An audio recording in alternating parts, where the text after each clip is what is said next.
गांधारी के श्राप के कारण ही भगवान श्री कृष्ण का सब कुछ हो गया था नष्ट। जाने कथा। महाभारत की कथा में जिन सशक्त महिलाओं का जिक्र आता है उसमें एक नाम गांधारी का भी आता है। गांधारी राजा धृतराष्ट्र की पत्नी और दुर्योधन की मां थी। भगवान श्री कृष्ण गांधारी का बहुत सम्मान करते थे, लेकिन इसके बाद भी गांधारी ने कृष्ण को श्राप दे दिया। महाभारत का युद्ध 18 दिनों तक चला था। महाभारत युद्ध सबसे विनाशकारी युद्ध माना जाता है।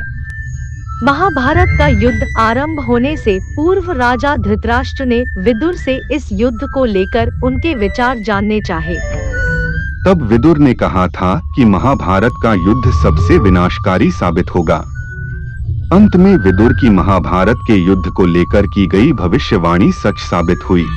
महाभारत युद्ध इस कारण हुआ। महाभारत का युद्ध धृतराष्ट्र के पुत्र मोह और दुर्योधन की महत्वाकांक्षाओं का परिणाम था। दुर्योधन अधर्म के साथ था, जबकि कुंती पुत्र युधिष्ठिर धर्म के साथ थे। नतीजा ये हुआ कि इस युद्ध में दुर्योधन के साथ कौरव वंश का नाश हो गया। महाभारत के युद्ध में राजा धृतराष्ट्र और गांधारी के 100 पुत्र कुरुक्षेत्र में लड़ते लड़ते मर गए।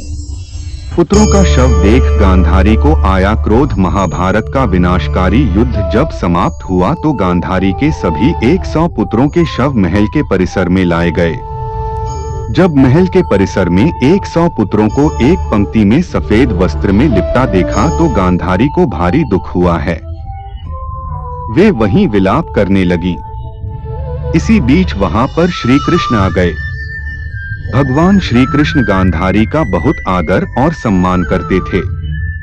श्री कृष्ण शोक व्यक्त करने के उद्देश्य से जब गांधारी के पास पहुँचे तो श्री कृष्ण को देख गांधारी को क्रोध आ गया। विलाप कर रही गांधारी ने रोते रोते ही श्री कृष्ण से कहा कि ये सब तुम्हारा ही किया हुआ है। गांधारी ने श्री कृष्ण से कहा कि श्री कृष्ण यदि तुम चाहते तो इस युद्ध को टाला जा सकता था, लेकिन तुमने ऐसा नहीं किया। गांधारी ने श्री कृष्ण से कहा, इस कृत्य के लिए तुम्हें कभी माफी नहीं करूंगी।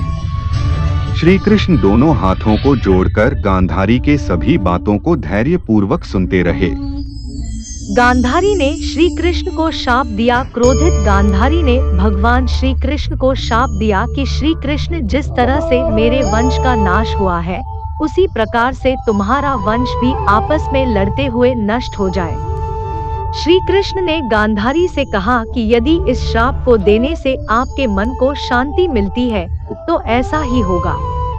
गांधारी को प्रणाम कर श्री कृष्ण वहां से चले आए और द्वारिका आकर रहने लगे। महाभारत का युद्ध समाप्त होने के 36 वर्ष बाद गांधारी के श्राप का असर आरंभ हो गया।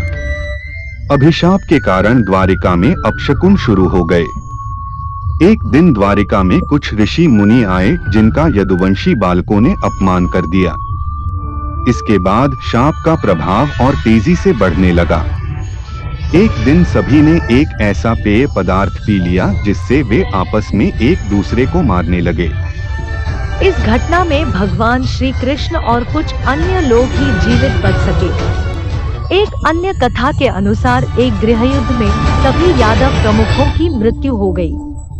इसके बाद भगवान श्री कृष्ण ने द्वारिका छोड़ दी। भगवान श्री कृष्ण समझ गए कि शाप को पूरा करने का समय आ गया है और एक शिकारी का तीर लगने के बाद भगवान श्री कृष्ण ने अपनी देह त्याग दी। इसके बाद द्वारिका भी सागर में डूबी गई।